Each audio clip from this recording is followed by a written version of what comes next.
નમસ્કાર વિદ્યાર્થી મિત્રો, હવે આપણે આગળના ક્લાસની અંદર જોઈ ગયા કે આદિકોષ કેન્દ્રીય કોષ એની આખું બંધારણ અથવા તો એનો આકાર અથવા તો એની આકૃતિ કેવી હોય તો કેવી રીતના હોય છે। આ આદિકોષ કેન્દ્રીય કોષ છે એની આકૃતિ આપણે મેં તમને દોરાવી હતી, એ પણ તમે દોરી શકો છો। અને બીજું છે તમારા નવનીતની અંદર આદિકોષ કેન્દ્રીય કોષને આખી આકૃતિ टॉपिक સાથે એમાં નામ નિર્દેશ સાથે આખી દર્શાવવામાં આવેલી છે। હવે તમને ઈ સવાલ કઈ રીતના પૂછી શકે તો કાં તો તમને ઈ લોકો તમને અંદર જ તે પ્રશ્ન પેપરની અંદર આપી દે કે આદિકોષ કેન્દ્રીય કોષની આખી આકૃતિ આખી તમને દર્શાવેલી હોય અને એના નામ દર્શાવેલા હોય નહીં। તો આખો પ્રશ્ન એવી રીતના કે આ જે આકૃતિ છે એ શેના વિશે છે અને એના નામ નિર્દેશ કરો। તો આખી આકૃતિના એના જે ભાગ આપેલા હોય, ધારો કે એના ભાગ આપ્યો હોય, એના ભાગે જે ભાગ આવતું હોય એ ભાગના આપણે નામ નિર્દેશ કરવાના રહેશે અને એ જે આકૃતિ છે એ શેના વિશેની છે એ પણ આપણે આખી દર્શાવવાની રહેશે। હવે પછી છે આપણે જોયું હતું કે કોષ રસ એની થોડીક માહિતી હજી તમને લઈ લઉં કે કોષ રસ એમાં કયા કયા આદિકોષ કેન્દ્રીય કોષ અને બીજું છે સુકોષ કેન્દ્રીય કોષ। આ જે બે કોષ છે એના બેનો તફાવત તમને પૂછાય શકે। એમાં તફાવતમાં એક તો કદ આવશે, બીજું આવશે એનો પ્રદેશ આવશે અને એની અંદર અંગિકા રહેલી છે કે નહીં। તો આ ત્રણ મુદ્દા એની અંદર લખવાના રહેશે। કોની અંદર? આદિકોષ સુકેન્દ્રીય કોષ અને સુકોષ કેન્દ્રીય કોષ। આદિકોષ કેન્દ્રીય કોષ, સુકોષ કેન્દ્રીય કોષ, આ બંનેમાં અંદર ત્રણ ત્રણ ટોપિક લખવાના રહેશે। હવે કોષરસ એ શું હતું કે એની અંદર આવેલું એક પ્રકારનું લિક્વિડ હતું જે કોષરસ હતું। હવે પછી છે કોષીય અંગિકાઓ।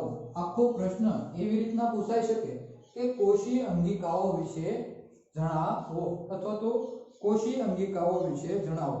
તો કોષીય અંગિકાઓ એની અંદર હું તમને વિવિધ રીતના નામ લખાવું છે, એ બધી શું છે કે કોષીય અંગિકાઓ છે।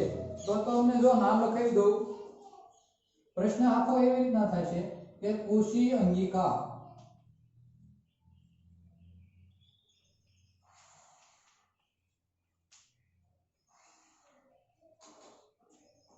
કોષીય અંગિકાના નામ આપો, આવો પ્રશ્ન પૂછાઈ શકે। તો એનો જવાબ લખવાનો કઈ કઈ આવશે? પહેલું તો છે અંતઃકોષરસલા,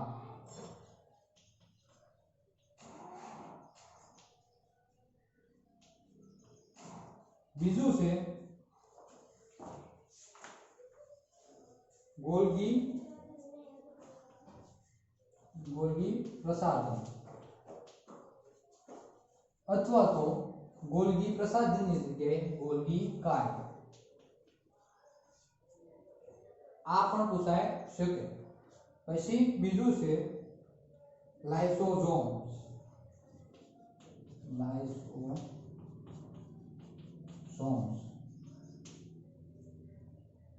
પછી છે કર્ણાભસૂત્ર,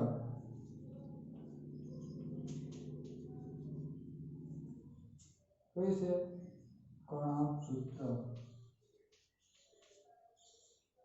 પછી આગળ છે રંજક કણો,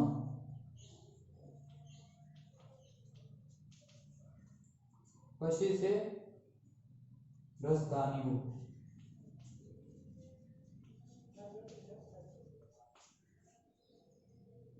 તો આ જે છે એ શું છે? આખું અંત જે કોષ અંગિકાઓ છે એના નામ આપણને આપેલા છે। તો તમને એવો પ્રશ્ન પૂછાઈ શકે કોષીય અંગિકાના નામ આપો। કેટલા માર્કમાં? 3 માર્કમાં, 2 માર્કમાં પૂછાઈ શકે। તો એના નામ આપવા માટે પહેલું છે કોષરસજા, બીજું છે કોષ પ્રસાધન, ત્રીજું છે લાઇસોસોમ, ચોથું છે કર્ણાભસૂત્ર અને પાંચમું છે રંજક કણો અને છઠ્ઠું રસધાનીઓ। તો આ ક્રમમાં એના નામ લખવાના છે। તો આ પ્રશ્ન હવે પૂરો થયો। એનો આખું હવે હું તમને કહું કે કોષરસ જાળ છે એની અંદર પેલા કોષીય અંગિકાઓ કઈ રીતની હોય છે એના વિશેનો થોડીક માહિતી તમને આપી દઉં। પછી આપણે એની અંદર અંતઃકોષરસ જાળ એના વિશેનો અભ્યાસ કરીશું કે અંતઃકોષરસ જાળ એમાં શું શું રહેલું છે અથવા તો શું શું છે। તો પહેલું છે જોઈએ આગળ કોષીય અંગિકાઓ।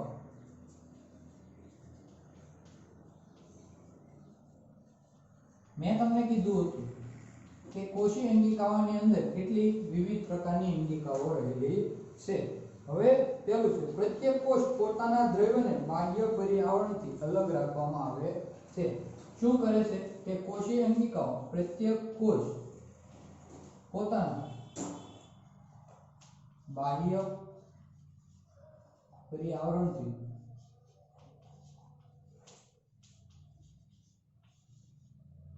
અલગ રાખે છે. કે ઈ જે છે એને આખું પોતાના બાહ્ય પર્યાવરણથી અલગ રાખવા માટે આખી પટલની રચના કરતા હોય છે. તો આ શું છે? કોષીય બંધારણ અથવા તો કોષીય અંગિકાઓ છે એ વિવિધ રીતે એના પટલો ધરાવતા હોય છે. હવે મોટા તેમજ જટિલ કોષો જેવા કે બહુકોષ સજીવો કોષોની તેમની જટિલ રચના અને કાર્યોને પહોંચી વળવા માટે ઘણી જટિલ રાસાયણિક પ્રક્રિયાઓ ધરાવતા હોય છે. કે હવે આ જે બહુકોષીય જે સજીવો છે, બહુકોષી જે સજીવો છે એનું બંધારણ કેવું હોય? બંધારણ એક તો જટિલ હોય. તો આ એનું બંધારણ જટિલ હોવાના કારણે એના અમુક ભાગ છે એના માટે અલગ અલગ પ્રકારના શું અંગિકાઓ કાર્ય કરતી હોય છે. તો એનું રાસાયણિક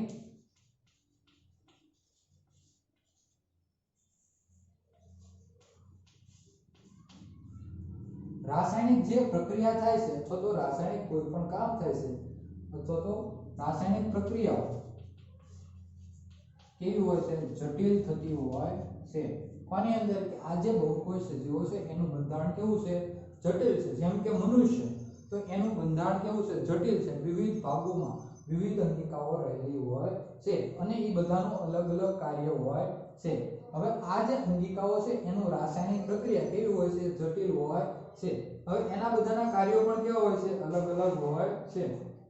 હવે આગળ જોઈએ, આ જુદી જુદી પ્રક્રિયાઓને એકબીજાથી અલગ રાખવા માટે કોષ પટલની અંદર આવરિત નાની નાની રચના ધરાવે છે. હવે અંગિકાઓ કોને કહેવાય છે? પ્રશ્ન એવો છે, અંગિકા એટલે શું? તમારે લખવાનું છે પ્રશ્ન, અંગિકા એટલે શું? તો આનો જવાબ છે જુદી જુદી પ્રક્રિયા કરવા માટે. પ્રશ્નનો જવાબ જુદી જુદી પ્રક્રિયા કરવા માટે.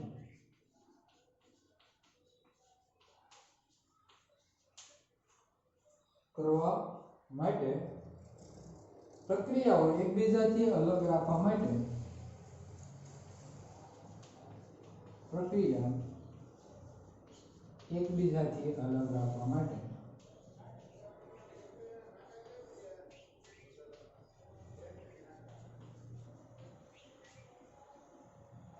અંગિકાની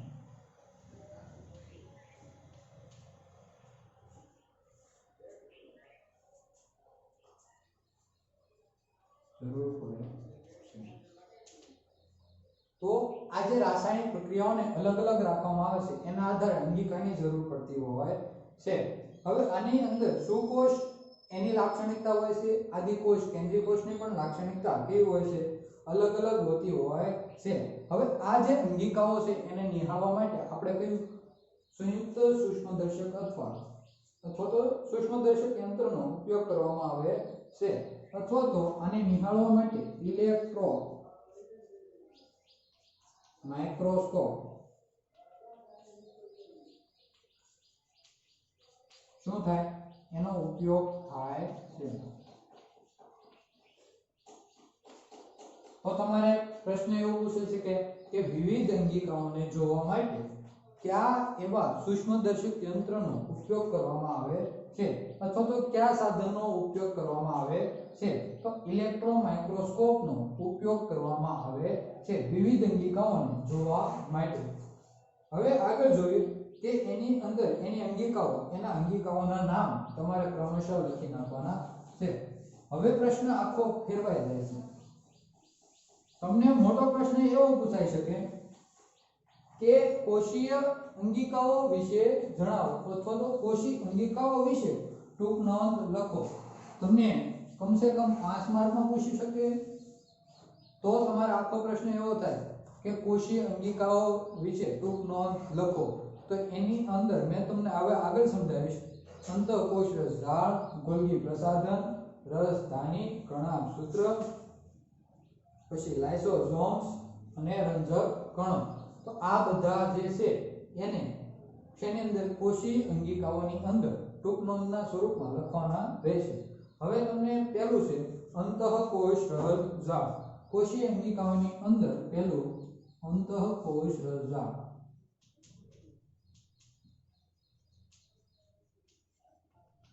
તો આખો પ્રશ્ન એવી રીતના પૂછાઈ શકે કે અંતઃકોષરસ ઝાડ વિશે ટૂંક નોંધ લખો અથવા તો અંતઃકોષરસ ઝાડ વિશે સમજાવો. તો આખો પ્રશ્ન એ છે કે અંતઃકોષરસ ઝાડ વિશે સમજાવો. તો પ્રશ્ન તમારે લખવાનો છે એની અંદર અંતઃકોષરસ ઝાડની અંદર લખવાનું પુટિકાઓ અને નલિકાઓ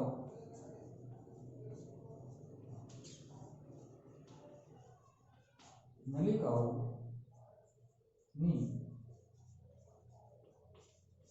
મોટી આવૃત્તિ ઝાડરૂપ મોટી આવૃત્તિ ઝાડરૂપ રચના ધરાવે છે. પહેલો ટોપિક અંતઃકોષરસ ઝાડની અંદર તે શું ધરાવે છે? પુટિકાઓ અને નલિકાઓની મોટી આવૃત્તિ ઝાડરૂપ રચના ધરાવે છે. તો આનો જવાબ આખો લખવાનો છે કે અંતઃકોષરસ ઝાડ વિશે સમજાવો અથવા તો અંતઃકોષરસ ઝાડ વિશે શું ટૂંક નોંધ લખો.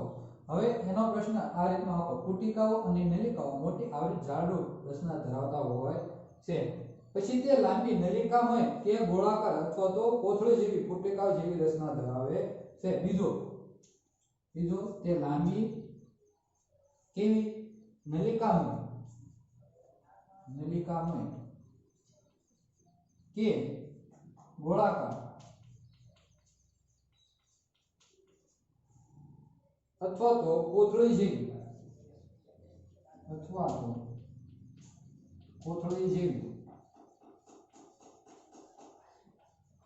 રચના ધરાવે છે. એની અંદરનો ટોપિક કે તે લાંબી નલિકામય અથવા તો ગોળાકાર અથવા તો શું કોથળી જેવી શું કે રચનાઓ ધરાવતા હોય છે. અથવા તો તમને આ લખવું હોય તો લખી શકાય કે કોથળી જેવી પુટિકાની રચના ધરાવે છે. કે પુટિકાની રચના ધરાવતા હોય છે. હવે આગળ અંતઃકોષરસની ઝાડ છે એની પટલની સંરચના કોષરસ પટલની સંરચનાને મળતી આવે છે. બીજો પ્રશ્ન પૂછાઈ શકે. હવે અહીં 1 માર્કનો પ્રશ્ન એવો પૂછાઈ શકે કે અંતઃકોષરસ ઝાડ છે એ એની સંરચના કોની સંરચનાને મળતી આવે છે. તો પ્રશ્ન એવો પૂછાઈ શકે કે કોષરસ ઝાડની જે રચના છે એ કોની સંરચનાને મળતી આવે છે. તો જવાબ કયો આવશે? અંતઃકોષરસ ઝાડ. હવે આની અંદર આપણે ટોપિક પ્રમાણે આગળ આવીએ કે અંતઃકોષરસ ઝાડની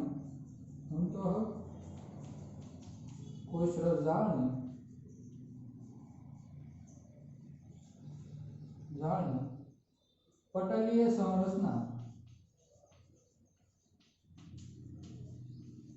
કોને મળતી આવે છે? કોષરસ પટલને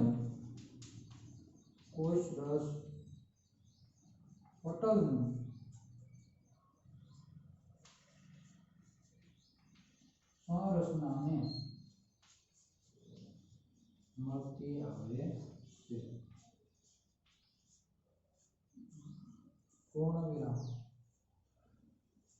હવે અહીંયા ક્વેશ્ચન થઈ શકે કે અંતઃકોષરસ ઝાડની પટલની સંરચના કોની સંરચનાને મળતી આવે છે અથવા તો ખાલી જગ્યા સ્વરૂપમાં પણ પૂછાઈ શકે છે. તો શું આવશે? કોષરસ પટલ. તો આ તમારો પ્રશ્ન લખી નાખવાનો છે. હવે બીજું છે અંતઃકોષરસ ઝાડના કેટલા પ્રકાર છે? અંતઃકોષરસ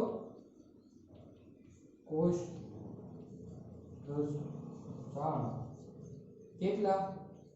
અંતઃકોષરસ ઝાડ 2 પ્રકાર ધરાવે છે. પહેલો અને બીજો.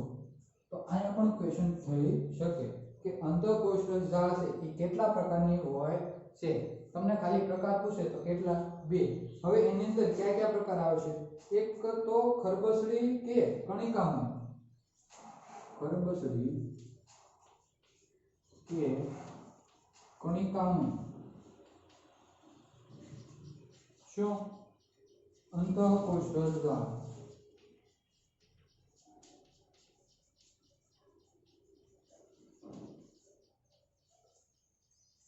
બીજું છે લીસી અંતઃકોષરસ જાળ. લીસી અંતઃકોષરસ જાળ. તો આ પ્રશ્નો તમને આવી રીતના પૂછાઈ શકે કે અંતઃકોષરસ જાળના કેટલા પ્રકાર છે અને કયા કયા. તો તમારે લખી નાખો અંતઃકોષરસ જાળના બે પ્રકાર છે. એક તો ખરબસડી કે કણિકામય અંતઃકોષરસ જાળ અને બીજું છે લીસી અંતઃકોષરસ જાળ.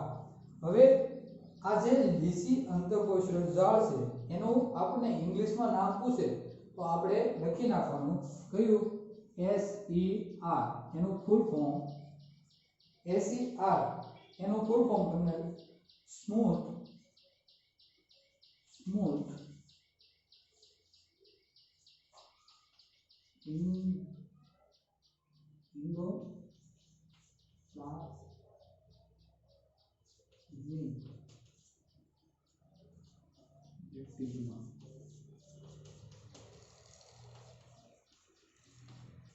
તો આ જે લીસી અંતઃકોષરસ જાળ છે એને SER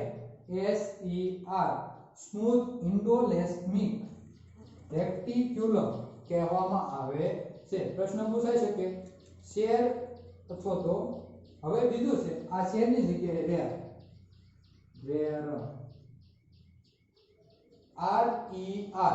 રફ. રફ એટલે કેવું થાય? લીસું. અથવા રફ એટલે ખરબસું. ROUGS ઇન્ડોપ્લાસ્ટિક. તો આ કેવી છે? પેલી લીસી અને આ બીજી કેવી? ખરબસડી. તો આ બંનેના તમને ઇંગ્લિશમાં નામ પૂછાઈ શકે. શેરનું ફૂલ ફોર્મ લખો SER એનું પૂરું નામ આપો. બીજું છે RER નું પૂરું નામ આપો. તો સ્મૂથ ઇન્ડોપ્લાસ્મિક રેક્ટિક્યુલમ એ કોનું છે? શેરનું. જ્યારે રેડનું રફ ઇન્ડોપ્લાસ્મિક રેક્ટિક્યુલમ એટલે કે ખરબસડી જે સપાટી છે એનું બંનેના પૂરા નામ છે. હવે આ આખો પ્રશ્ન છે તમારે લખી નાખવાનો છે. સ્ટોપ કરીને આઈક્યુ લખી નાખવાનો. હવે આગળ આવા નામ હતા કન્ટિન્યુ.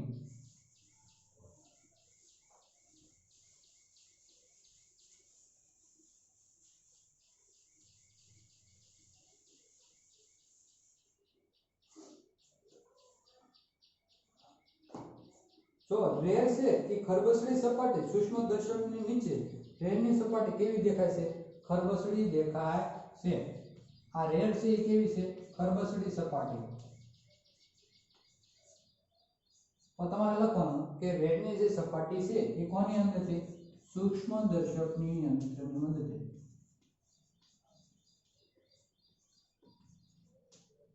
કે સૂક્ષ્મદર્શક નામના યંત્રની મદદથી જોવામાં આવે તો રેડની જે સપાટી છે એ કેવી જોવા મળશે? કે ખરબસડી જોવા મળતી હોય છે.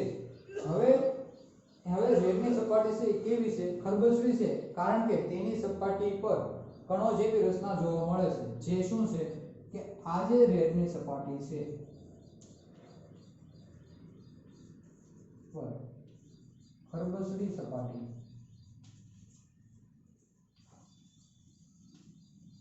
અથવા તો રેડની સપાટી પર ખરબસડી સપાટી પર એવું પણ લખી શકો. રેડની સપાટી પર જે કણો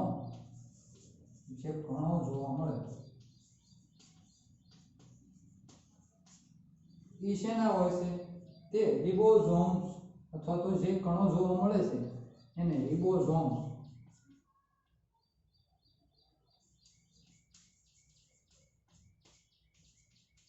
કહે છે. તો આ લખી નાખવાનું કે રિબોઝોમ્સ કોને કહેવાય છે. તો રેડની જે સપાટી છે એની ઉપર જે ખરબચડા આમ થતો કણો જોવા મળે છે એને શું કે રિબોસોમ્સ કહેવામાં આવે છે.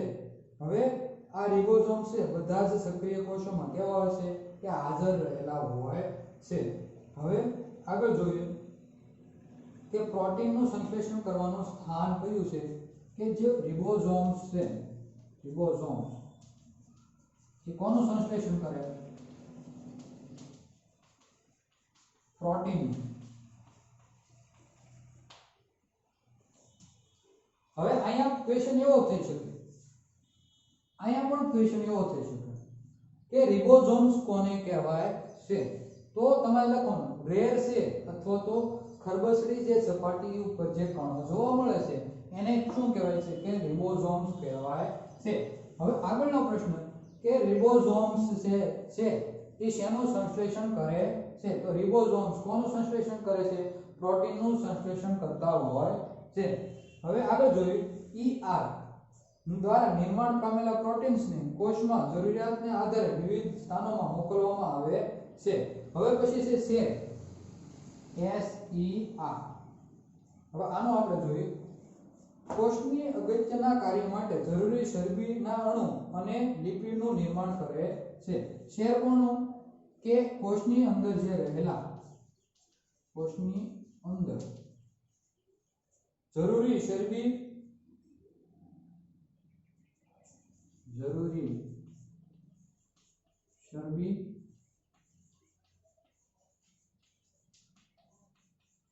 કણો અને કોનું બીજું કે લિપિડ્સનું શું કરે છે? નિર્માણ.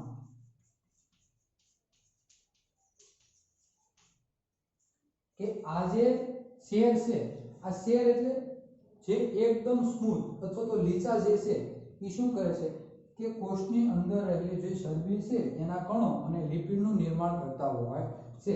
તો અહીંયા પ્રશ્ન એવો થઈ શકે કે શેર કોનું નિર્માણ કરતા હોય છે? તો ચરબીના કણો અને લિપિડનું નિર્માણ કરતા હોય છે.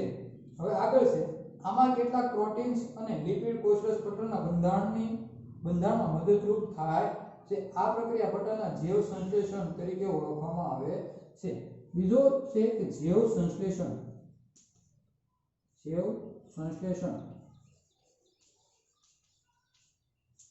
અહીંયા પ્રશ્ન એવો પૂછાઈ શકે કે જૈવ સંશ્લેષણ કોને કહેવામાં આવે છે? આ તો આની અંદરના ટોપિક જ છે પણ આ તમને ક્વેશ્ચન સ્વરૂપે પૂછતો જાઉં છું કે કઈ રીતના તમારે એક એક માર્કમાં અથવા તો ખાલી જગ્યા છે, જોડકા છે અથવા તો ખરા ખોટા છે એની અંદર કઈ રીતના પૂછાઈ શકે એના માટે તમને એક એક માર્કની અંદર અથવા તો MCQ ની અંદર કઈ રીતના પૂછાય છે એની માહિતી તમને આપતો જાઉં છું. અને તમારે આ પ્રશ્ન મેં તમને જે કીધા તમારે પાઠ્યપુસ્તકમાં લખતા જવાના છે. આખો પ્રશ્ન પૂરો થાય એટલે આ પ્રશ્ન લખી નાખવાના રહેશે. તો જૈવ સંશ્લેષણ એટલે શું? જૈવ સંશ્લેષણની પહેલા તો માહિતી તમને આપી દઉં કે એમાં કેટલાક પ્રોટીન્સ, લિપિડ અને કોષરસ પટલ. જૈવ સંશ્લેષણ એટલે શું એવું પૂછાય છે તો એની અંદર કેટલા પ્રોટીન્સ, લિપિડ્સ અને કોષરસ પટલના બંધારણમાં મદદરૂપ થાય છે. તો આ આખી જે પ્રક્રિયા છે એને શું કહેવાય છે? જૈવ સંશ્લેષણ કહેવાય છે.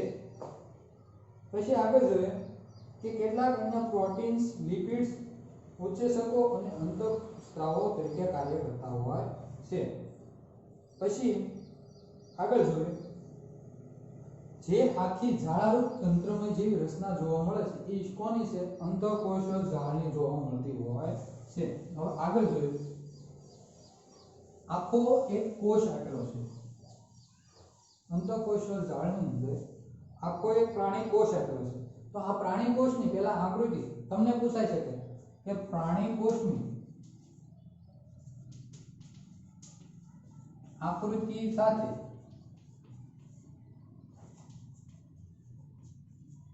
નામ નિર્દેશ કરો. આવો ક્વેશ્ચન તમને પૂછાય શકે. અંતઃકોષરસ ઝાડમાં હજી તો કન્ટિન્યુ છે. આ ક્વેશ્ચન કઈ રીતના પૂછાય છે એના માટે તો પ્રાણી કોષની આકૃતિ સાથે નામ નિર્દેશન કરો. તો એની આકૃતિ જો આ રીતના દોરવાની છે. આપણે પહેલા તો સૌપ્રથમ આ રીતના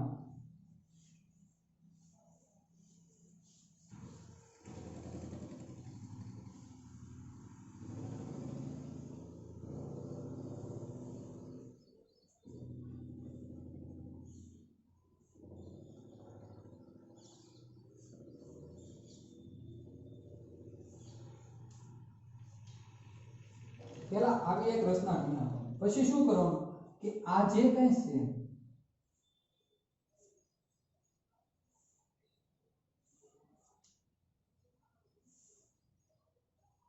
ની અંદર પણ આવી, તો આ રીતનું આખું દોરી નાખવાનું. પછી આપણે શું કરવાનું કે એની અંદર આ જે કઈ છે જોજો અહીંયા આવી આખી રચના હું દોરું છું.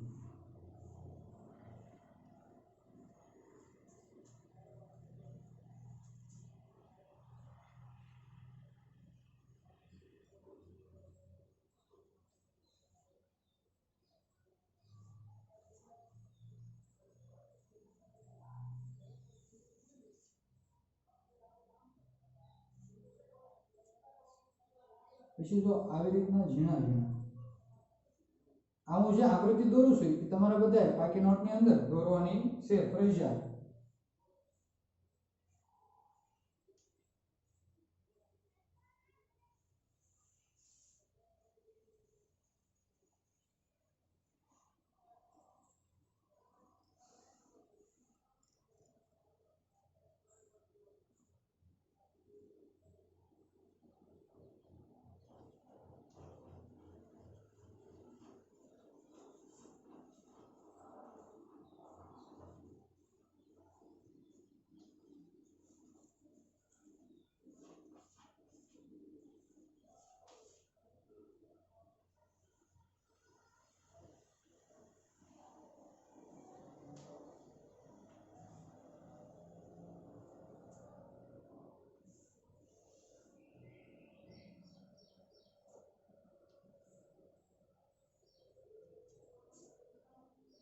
હવે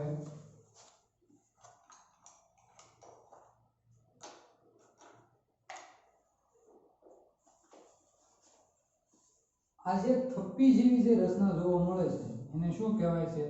ગોલ્ગી પ્રસાધન.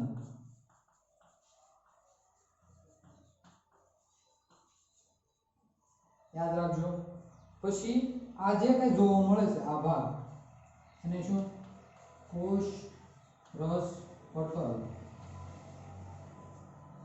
પછી આ જે કઈ છે ક્યાં? અહીંયા નીચે આ જે કઈ જોવા મળે છે એ શું છે? તારા કેન્દ્ર. તારા કેન્દ્ર. પછી આ જે અહીંયા કઈ નીચે આ ગોળ આકારનું જોવા મળે છે એને શું કહેવાય છે? લાઇસોઝોમ્સ. લાઇસોઝોમ્સ.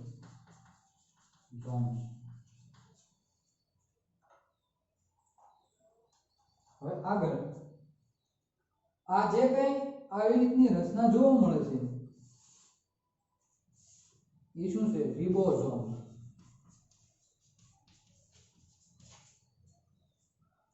પછી આ જે છે કયો ભાગ? આ ભાગ એ શું છે? કર્ણાભ સૂત્ર.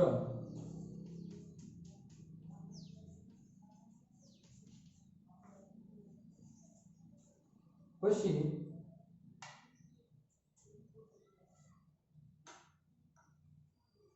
આ જે કઈ ખરબચલી રચના જોવા મળે છે એ કેવી? અંતઃકોશરસજાળ.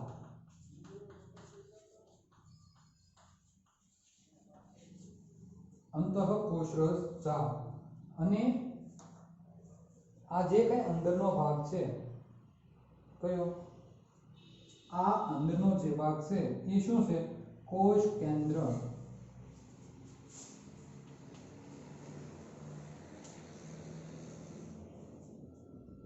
પછી આ જે ઉપરનું આવરણ જોવા મળે છે કોષ કેન્દ્ર પટલ. કયું? કે આ જે કઈ ઉપરનું આવરણ એ કયું છે? કોષ કેન્દ્ર પટલ. પછી આ જે કઈ લીસી રચના જોવા મળે છે એ કેવી? લીસી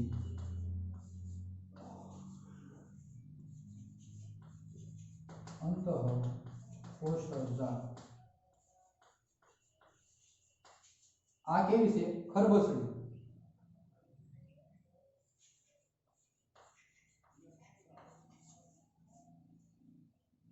તો આ જે છે એ કોની રચના છે આખી પ્રાણી કોષ આ આખું જે છે ઈ પ્રાણી કોષની આખી આકૃતિ નામ નિર્દેશ સાથે દર્શાવી છે હવે તમને આખું આવી રીતના આ જે પાર્ટ છે એને હું જો તમને એક દર્શાવું આને આવી રીતના